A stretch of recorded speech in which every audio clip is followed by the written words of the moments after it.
Oke teman-teman ya, aku lagi ada di pojok anggur Pak Asep nih ya. Kalau teman-teman nggak tahu lokasinya di mana, ini di Sinagar, RT 1 RW 07 Desa Cidungudi, Kecamatan Ciampea. Buat teman-teman yang mau berkunjung ke kebun anggur Pak Asep ini, silakan ya. Buat teman-teman juga yang mau untuk pohon anggurnya mau nanam budidaya di rumah sendiri, bisa teman-teman ya. Oke teman-teman ya, ini untuk jenis anggur Jupiter ya. Ini untuk bibitnya seperti ini ya. Sebelumnya di sini aku bagi tips buat teman-teman yang belum tahu cara ngerawat anggur, bagaimana dari nol sampai berbuah. Langsung ke Pak Asep yang sudah beberapa kali panen nih Pak untuk pohon anggur di pojok anggur ini. Ya, kita 3 kali panen. Sudah 3 kali panen teman-teman ya. Biasanya untuk jenis anggur yang pernah Pak Asep tanam itu jenis-jenis apa tuh?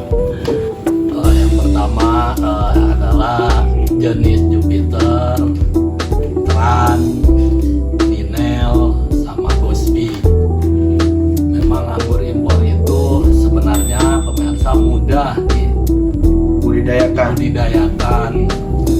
Dengan syarat harus ada naungan plastik jupi, karena di Bogor ini memang curah hujannya sangat tinggi, berpengaruh kena daun, suka berjamur berkeliling di Desa Cidungudi ini. Ternyata masih ada teman-teman kita yang menanam anggur jenis lokal. Sebenarnya jenis lokal itu ya seperti Isabella, Red Master itu untuk bikin minuman, ya itu dulu waktu zaman Jepang. Nah, kalau kita sekarang ini ternyata anggur dari Ukraina ya jenis impor itu alhamdulillah bisa tumbuh di Bogor ini, di Indonesia ini, dengan walaupun curah hujannya tinggi kita bisa diantisipasi dengan tadi memakai naungan gitu ya. Saya menyarankan ke pemirsa yang sudah menanam yang lokal itu, kalau bisa tolonglah diganti dengan yang impor ya. Contohnya ya ini jenis Jupiter, ini dari Ukraina, rasanya manis, terus buahnya juga lebat, dan rasa manis itu dibarengi dengan ada wangi-wanginya, katanya sih ciri khas. Ada ciri khasnya seperti apa, kalau anak kecil itu permen yupi katanya rasanya gitu. Dan sangat mudah ditanam untuk bagi pemula, ini gampang. Nah ya teman-teman ya, kita bisa simpulkan di situ, kita kalau menanam anggur wajib ada naungan. Karena apa?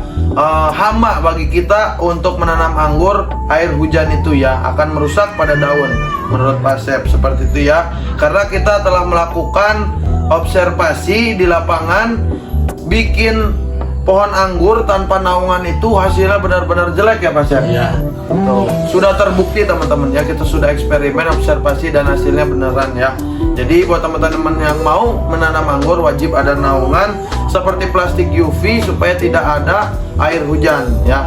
Nah, untuk penanaman anggur itu biasanya media tanam itu menggunakan apa, dan supaya gembur, sehat, pertumbuhannya cepat, biasanya pakai apa tuh Pak Asep? Ya pakai itu ya, pertama tanah dari humus bambu, terus yang kedua koe kambing, yang ketiga sekam mentah yang sudah lapuk, yang keempat sekam bakar gitu ya. Kenapa istilahnya harus media tanamnya itu kalau media itu poros, jadi air itu tidak mengendam di akar. Kalau akar kena terlalu banyak air suka busuk gitu. Baik teman-teman ya, itu untuk media tanam. Nah, biasanya untuk cara menanam anggur itu, kata teman-teman yang lain tuh biasanya, ribet tanam anggur, harus lahan besar. Buat kita yang pengen nanam anggur tapi nggak punya lahan besar, gimana tuh cara mengantisipasinya? Sebenarnya itu gampang, nggak usah istilahnya lahan luas. Ya bisa di tambu lampot, dan bisa istilahnya sistem teralis. Kalau ini sistem para-para. Kalau sistem teralis itu jadi tersier itu berjejer kayak pagar gitu ya, kayak pagar, kayak teralis lah. gitu. Itu untuk antisipasi di lahan yang sempit. Dan istilahnya kalau nanam anggur itu sebenarnya nggak ribet, nggak, yang penting tadi itu harus ada naungan sebab nggak tahan sama hujan kalau di Bogor itu.